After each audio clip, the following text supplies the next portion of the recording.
Halo, apa kabar sahabat rumah belajar dimanapun sahabat berada? Perkenalkan, nama saya Rina Nuraini. Saya guru IPA SMP Penabur dan saya adalah peserta pembatik level 2 tahun 2020. Pada kesempatan ini, saya ingin berbagi pengalaman saya di dalam mengelola pembelajaran jarak jauh yang salah satunya menggunakan dan memanfaatkan portal rumah belajar. Dengan rumah belajar, kita bisa belajar di mana saja, kapan saja, dengan siapa saja.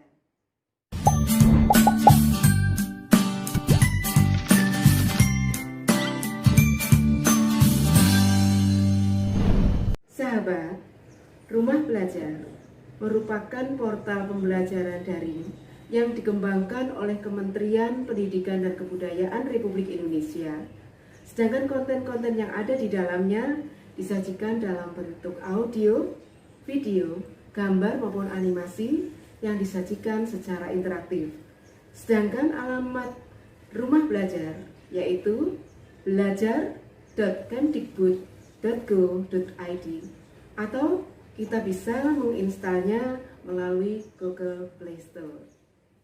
Rumah belajar memiliki 4 fitur utama, yaitu fitur sumber belajar, fitur laboratorium maya, fitur kelas maya, dan fitur bank soal. Sedangkan fitur-fitur lainnya adalah fitur buku sekolah elektronik, fitur peta budaya, fitur pengembangan keprofesian berkelanjutan, dan fitur wahana jelajah angkasa.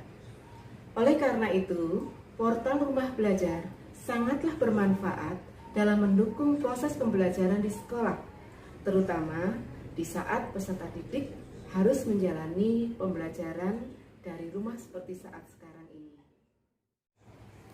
Sahabat rumah belajar, kali ini materi yang akan saya sampaikan kepada peserta didik adalah tentang resonansi.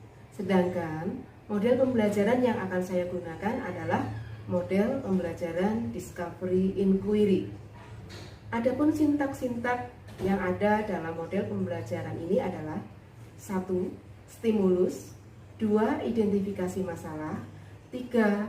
Pengumpulan informasi, 4. Pengolahan informasi, 5. Verifikasi hasil, 6. Generalisasi. Nah, bagaimana sekarang penerapan model-model pembelajaran Discovery Inquiry ini dalam pembelajaran dari rumah? Sebelum proses pembelajaran dengan siswa dimulai, saya terlebih dahulu mencari materi pembelajaran yang salah satunya dari fitur sumber belajar rumah belajar. Setelah mendapatkan, barulah saya melakukan proses pembelajaran.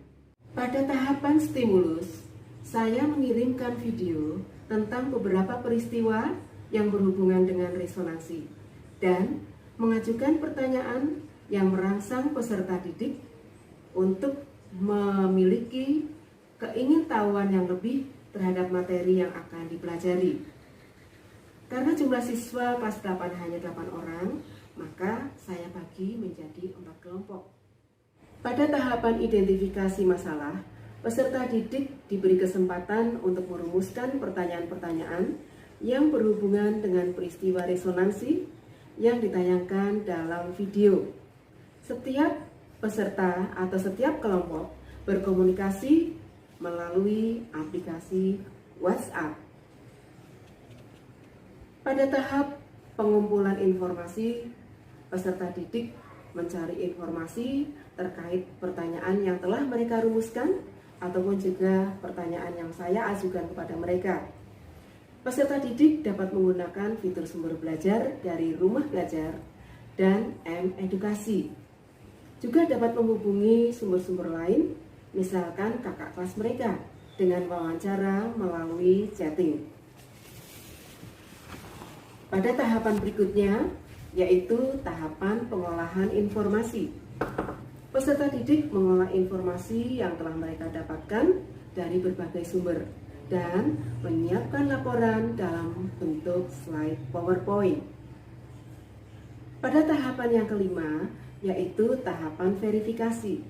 Setiap kelompok mempresentasikan hasil secara bergantian dan kelompok lain dapat mengajukan pertanyaan maupun memberikan masukan. Kegiatan ini berlangsung dalam Google Meet. Guru mengamati proses diskusi mereka dan melakukan penilaian. Nah, tahapan yang terakhir yaitu tahapan generalisasi.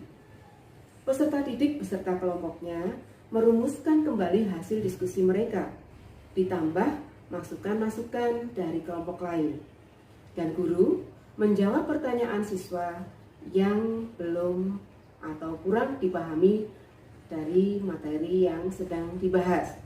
Nah, pada bagian akhir dari tahapan ini, guru bersama-sama dengan siswa atau peserta didik membuat kesimpulan. Untuk mengukur pengetahuan peserta didik terhadap materi yang baru saja mereka lakukan, saya mengirimkan soal melalui Google Class. Demikian proses pembelajaran dari rumah yang saya lakukan bersama peserta didik, yang salah satunya adalah memanfaatkan portal Rumah Belajar. Terima kasih. Halo teman-teman, nama saya Niko. Saya dari SMP Penabur Kebumen. Dalam masa belajar di rumah ini, saya merasa asik saja karena ada rumah belajar yang bisa saya kunjungi kapan saja. Baik ketika saya ada tugas sekolah maupun pada saat santai untuk tetap belajar. Dengan rumah belajar, saya dapat belajar di mana saja, kapan saja, dengan siapa saja.